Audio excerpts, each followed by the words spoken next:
Hello everyone, this is me Sadia है और मैं आपके लिए लेके आई हूँ एक और रीडिंग जो कि होगी for whoever needs it. Topic reading का रहेगा उन लोगों के लिए जो जानना चाहते हैं कि आने वाले दिनों में आपकी लव लाइफ में क्या होने वाला है। इस रीडिंग में हम आने वाले दिनों के लिए लकी कलर्स भी ऐड करेंगे, सो स्टे ट्यून्ड। और रीडिंग शुरू करने से पहले रिमाइंड करवा दूँ कि ये एक जनरल रीड है, सबके साथ मैच कर भी सकती है और नहीं भी। सो जो बातें जो मैसेजेस मैच करते हैं आप उन मैसेजेस को पिक करो और बाकी सबको छोड़ दो। अगर आप पर्सनल रीडिंग्स चाहते हो पेपाल से इजी पैसे से पेमेंट कर सकते हो, तभी रीच आउट करो ताकि आपका भी टाइम वेस्ट नहीं हो और मेरा भी। So we have our first card here which is the empress in reverse. Even though I don't read reverses, लेकिन यस कुछ लोगों के लिए मुझे लगता है कि आपको फील होगा कि आपकी ज़िंदगी में आपका जो कंट्रोल है या आपके इमोशंस पे जो आपका कंट्रोल है वो आप खो रहे हो स्लोली बट श्योरली। सो कुछ ऐसा हो सकता है कि जो आपने कुछ डिसीजंस लिए हो लव लाइफ को लेकर, आप उनमें अपने आप को वीक फील करो। आने वाले दिनों में आपको लगेगा कि शायद आपने गलत डिसीजन ले लिया है, specially when it comes to dealing with toxic people. हो सकता है कि या डीलिंग विद द पर्सन जो कि आप काफ़ी टाइम से डील कर रहे हो, और हो सकता है कि आपने अपने आप को बहुत मुश्किल से स्ट्रॉन्ग किया हो towards a person, and then आप फिर से उसी फ्लो में आने लगो जहाँ पर आप फिर से एक पर्सन को बार बार परसू करना चाह रहे हो या आप एडिक्टेड फील कर रहे हो टुवर्ड्स अ पर्सन। तो वो चांसेस हैं आप में से कुछ लोगों के लिए आने वाले दिनों में कि आप सेम चीज़ें रिपीट करने के उसमें जा सकते हो। सो ट्राई करो कि इफ़ यू नो कि आपका साइकिल एक स्पेसिफिक समवन के साथ अच्छा नहीं था, तो उस साइकिल को दोबारा रिपीट नहीं होने दो। कोशिश करो कि आप अपने इमोशंस को कंट्रोल कर सको। चाहे हो सकता है आप में से कुछ लोग ऐसे हो जहाँ पर आपने सोचा होगा कि आप मूव ऑन कर जाओगे, but then you don't have a person to move on with, इसलिए आप कहीं ना कहीं बैकवर्ड जाना चाहते हो फिर से। सो वो चीज़ अगर ऐसा है तो कोशिश करो कि आप अपने आप को बिजी करो कुछ चीज़ों में, instead of going back to the past person और रॉन्ग पर्सन। कोशिश करो कि you continue moving forward. So वो चीज़ मुझे लग रहा है आप में से कुछ लोगों के लिए हो सकती है। और कुछ लोग अगर हम रिवर्सल रीड नहीं करते हैं तो मुझे लगता है कि आपका कंट्रोल ओवर योर इमोशंस जो है वो काफ़ी स्ट्रांग हो जाएगा और आप अपनी ज़िंदगी में राइट डायरेक्शन में आगे बढ़ोगे। और कुछ लोग यस बैकवर्ड जाएंगे। सो मेक श्योर कि you are not one of them. We do have Page of Pentacles, we do have Three of Swords, King of Wands, Queen of Cups, Two of Pentacles। अच्छा, मुझे लगता है कि आप में से मेजॉरिटी लोग रिसेंट टाइम्स में हर्ट हुए हैं किसी सिचुएशन में when it comes to your love life. Non committal person से डील कर रहे हो जहाँ पर आप बहुत ज़्यादा उसे प्यार करते हो, लेकिन पर्सन के एंड से एक क्लैरिटी नहीं है। आप उस पर्सन से दूर जाना चाहते हो और आने वाले टाइम में भी आप अपनी कोशिश करते रहोगे कि आप आगे बढ़ो towards stable connections, towards stable relationships. मुझे लगता है कि आपको शायद थोड़ा पेशेंट रहना पड़ेगा, क्योंकि जो आप चाह रहे हो, जिस तरह का रिलेशनशिप आप चाह रहे हो वो आ नहीं रहा या वो मिल नहीं रहा, which is going to make you go back to the past person. आप इंडिसाइसिव होगे फ्रॉम टाइम टू टाइम आने वाले दिनों में, जहाँ पर आपका दिल करेगा कि आप पास्ट पर्सन से बात कर लो, पास्ट पर्सन को रीच आउट कर लो, पास्ट पर्सन से कनेक्ट कर लो, which is going to be a wrong move. और इस चीज़ से आपने अपने आप को थोड़ा बचाना है, या इस चीज़ से आपने अपने आप को थोड़ा इमोशनली अपने ऊपर थोड़ा कंट्रोल रखना है। We do have ten of pentacles, sorry ten of cups, queen of wands, eight of wands, eight of cups and five of swords. मुझे लगता है कि आने वाले दिनों में आपकी लव लाइफ को लेकर आपके अंदर एक कांस्टेंट बैटल चलेगी, जहाँ पर आप मूव फॉरवर्ड करना चाहोगे, बट देन आपके लिए एक द पास्ट पर्सन और the person that you are leaving behind, हो सकता है कि वो ऐसा पर्सन हो जिससे आपने बहुत ज़्यादा प्यार किया और आप अपना अपना जैसे होता है ना कि आपने अपना पूरा एफर्ट किया to make a connection work. वो चीज़ मुझे लग रहा है कि ऐसे कनेक्शन में आपकी रही होगी और इससे दूर जाना आपके लिए इम्पॉसिबल जैसा था, लेकिन स्टिल यू आर स्ट्रांग और आप जा रहे हो, आप उस डायरेक्शन में जा रहे हो जहाँ पर आपको एटलीस्ट ये पता है कि कोई आपको हर्ट नहीं करेगा, चाहे आप सिंगल हो चाहे आप किसी रिलेशनशिप में जाओ, you know your strong boundaries. तो वो चीज़ मुझे लग रहा है कि यहाँ पे बहुत स्ट्रांगली एक एक एक होता है ना कि आप एक प्रॉपर डिसीजन के साथ जा रहे हो, लेकिन कहीं ना कहीं क्योंकि आपको उसमें आपके लिए it's not gonna be easy कि आप उस सिचुएशन से अपने आप को निकाल सको। वो चीज़ आपको वापस उस पर्सन की तरफ लेकर जाएगी, चांसेस बहुत स्ट्रांग हैं। एंड मज़े की चीज़ ये भी है कि you have strong bond with this person. The only मतलब जो मुझे लगता है कि रीज़न है, इशू है, वो ये है कि आपका पर्सन और आपके दरम्यान में जो है कमिटमेंट इश्यूज़ हैं।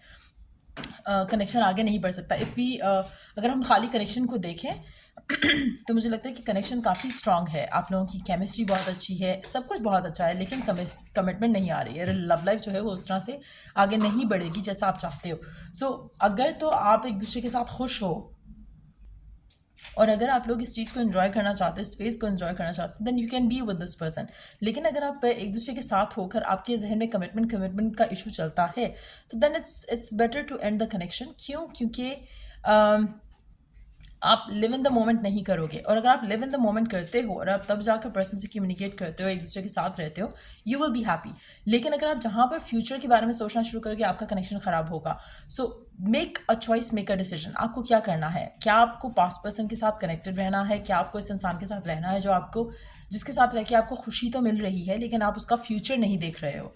क्या आपको ऐसा पर्सन चाहिए जिसके साथ आप अपना फ्यूचर देख सको? You have to make a choice. क्योंकि आने वाले दिनों में मुझे आप कंफ्यूज लग रहे हो, क्योंकि कहीं ना कहीं ये पर्सन आपको खुशी देता है, ये पर्सन आपको वो सेटिस्फैक्शन देता है जो कि आपको राइट नाउ चाहिए।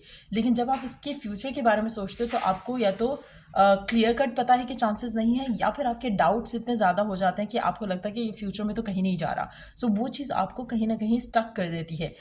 आप में से कुछ लोग ऐसे होंगे जिनको ये क्लैरिटी है कि पर्सन कभी फ्यूचर में कमिटमेंट नहीं देगा। हो सकता है इसकी ऑलरेडी शादी हुई हो सकता है इसके ऑलरेडी इसके पेरेंट्स ने मना कर दिया हो। अगर ऐसी कोई सिचुएशन है तब मुझे लगता है कि आपका मूव ऑन कर जाना बेहतर रहेगा। लेकिन अगर आपको कोई क्लैरिटी नहीं है, जस्ट दैट कि आप फेयरफुल होते हो, then you can stick around this person और चीज़ें बेहतर हो सकती हैं अगर आप अपने माइंड में नेगेटिव थॉट्स ना आने दो और कमिटमेंट को लेकर इश्यूज ना आने दो। लेकिन अगर आप चाहते हो कि आपकी शादी अभी हो जाए तो then this is not the person, क्योंकि ये पर्सन आने वाले टाइम में चेंज नहीं होगा। मुझे लगता है कि इन दैट सिचुएशन आपका इससे दूर जाना, मूव ऑन करना ज़्यादा बेहतर है। Coming back to the person जो कि इसके बाद आपकी ज़िंदगी में आता है, मुझे लगता है कि उसके लिए आपको थोड़ा पेशेंट रहना पड़ेगा। अगर आप बार बार ये बैक एंड फोर्थ होते रहते हो इस इंसान को लेकर, इस पर्सन को लेकर, तो मुझे लगता है कि वो भी सही नहीं है। इसलिए making a decision, making a choice, वो आपके लिए चीज़ें आसान कर देगा। और वो डिसीजन लेना बहुत इंपॉर्टेंट है। मुझे आने वाले दिनों में, टू बी वेरी ऑनेस्ट, मुझे लग रहा है कि आप बैक एंड फोर्थ होगे। आप कभी मैसेज करोगे, कभी बात करोगे, कभी फिर से सोचोगे कि नहीं मुझे नहीं बात करनी है, क्योंकि you are so attach to each other. और दूसरा एक और चीज़, जो आपकी केमिस्ट्री है वो बहुत अच्छी है एक दूसरे के साथ। बट येस, अगर आपकी कम्युनिकेशन में भी इश्यूज आते हैं, पर्सन आपको फॉर ग्रांटेड लेता है, तो then it's time for you to move on. आपने खुद डिटर्मिन करना है कि आपका कनेक्शन किस लेवल का है। अगर तो दोनों बहुत एक दूसरे के साथ खुश होते हैं, सब कुछ परफेक्ट है, खुश रहते हो एक दूसरे के साथ, स्टिक अराउंड। अगर आपके दरमियान में और आपके पर्सन के दरमियान में नो कॉन्टैक्ट जैसी सिचुएशन है, पर्सन बात नहीं करता, इग्नोर करता है, निगलेक्ट करता है, then you need to take power back in your hands और आपने इस इंसान से मूव ऑन करने का डिसीजन लेना है। अगर आप मूव ऑन नहीं करते हो और अगर आप इसी सिचुएशन में अपने आप को बैक एंड फोर्थ करते रहते हो, तो आपकी लव लाइफ में पॉजिटिविटी नहीं आएगी। You have to, in that situation, आपको अपने लिए एक टफ डिसीजन लेना पड़ेगा और अपने लिए एक डिसीजन लेना पड़ेगा कि आप वापस इस इंसान की तरफ नहीं जाओगे। क्योंकि कहीं ना कहीं इन दैट सिचुएशन अगर आप फिर भी एक टॉक्सिक पर्सन के पास जाते हो, जहाँ पर आपको पता है कि खुशी भी नहीं है, फॉर ग्रांटेड भी लेगा पर्सन, नेगेटिविटी भी बहुत लेकर आएगा आपकी ज़िंदगी में, देन आप उस इंसान को लेकर एडिक्टेड हो and you have to stop letting that spoil your life. आप कहीं ना कहीं अपनी ज़िंदगी खुद ख़राब करोगे इस इंसान के साथ या इस इंसान के चक्कर में रहते हुए। लेट्स सी कि आपके लिए आने वाले दिनों में लकी कलर कौन सा रहेगा। Let's see. Okay, aqua, experience peace and calm, number 33. Number 33 significant number हो सकता है, आपकी एज हो सकती है, आपके पर्सन की एज हो सकती है। एक्वा कलर आपके लिए लकी रहेगा।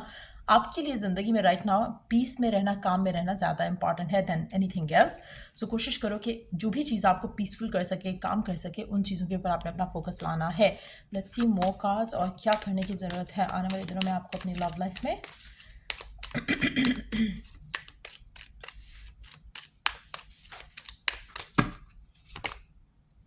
Connect with your emotions, water guardian. आप में से कुछ लोग वाटर साइंस हो सकते हो या वाटर साइन को डील कर रहे हो सकते हो, because we do have two water cards here. अच्छा, एक और चीज़ है, आपके जो इमोशंस हैं आपने उसको एक्सपीरियंस करना है, आपने उसको आपने किसी एक इमोशन के ऊपर अपने आप को रोक नहीं लेना है। आपने अपने इमोशंस को एक्सपीरियंस करना है। आपने जो चीज़ें आप फील कर रहे हो राइट नाउ गिवन सिचुएशन में, आप उन चीज़ों को फील करो, बट देन अपने आप को समझाने की कोशिश करो एज यू वुड डू कि अगर आपको कोई पर्सन बताता है कि कोई ऐसी सिचुएशन में है, अपने आप से ऐसे बात करो जैसे आप किसी और की स्टोरी सुनते हो।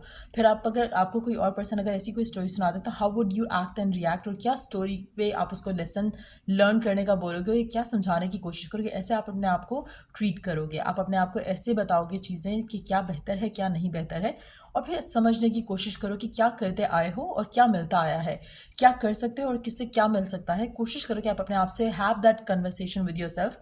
उससे आपके लिए चीज़ें आसानी से आसानी से समझने में आसानी रहेगी। दूसरा, आपके लिए डिसीजन बनाना आसान इस तरह से होगा क्योंकि देखो जब आप किसी अब अगर आप किसी सिचुएशन में होते हो, आप इंडिसाइसिव होते हो, क्योंकि आप काफ़ी सारी चीज़ें आप सोच रहे होते हैं, लेकिन अगर आप अपनी स्टोरी किसी और इंसान को बताओगे तो वो आपको एक एक जल्दी से एक क्विक सोल्यूशन दे देगा। क्यों? क्योंकि आप उसको इमोशनली नहीं देख रहे होते हो, वो पर्सन देख रहा है इमोशनली उस चीज़ को, लेकिन आप इमोशनली नहीं देखोगे। इसी तरह से अगर आप अपनी अपनी ऐसे अगर आप एक्ट एज इफ करो कि आपकी जो स्टोरी है आपने किसी और को बताई, और अगर आप खुद को अपनी स्टोरी बता रहे हो, देन अगर आप थर्ड पर्सन होते और ये स्टोरी सुन रहे होते तो आप कैसा रिएक्ट करते, वैसा रिएक्शन आपने अपने पर्सन को लेकर अपने आप को बताना है, and then you have to follow that. क्योंकि कभी कभी हमें पता होता है कि हम we are being fooled by a person, but then हम क्या करते हैं कि हम उस चीज़ को you know benefit of doubt दे देते हैं, और फिर हम उस चीज़ में से नहीं निकलते हैं। जब ब्रेकअप हो जाता है तब हम सोचते हैं कि हाँ अच्छा उस पर्सन ने तो ये भी गलत किया था वो भी गलत किया था, तब आपको वो सारी चीज़ें याद आती हैं। सो राइट नाउ आपको क्या करने की ज़रूरत है कि आपने अपनी ही स्टोरी अपने आप के साथ शेयर करनी है, एंड देन आपने ऐसे शेयर करनी है और ऐसे उसका रिएक्शन देना है जैसे कि आपने किसी फ्रेंड की स्टोरी सुनी, एंड आप उसको क्या कहते, क्या वो गलत कर रहा है और क्या उसको सही करने की ज़रूरत है। Follow that inner guidance, and जब आप उस गाइडेंस को फॉलो करोगे तो आपकी लाइफ में पीस और काम ज़रूर आएगा। सो ये थी रीडिंग आप लोगों की। अगर आपको हेल्प किया हो, गाइड किया हो, तो लाइक शेयर और सब्सक्राइब जरूर करो। Till I do the next reading आप लोगों के लिए। Take care, bye.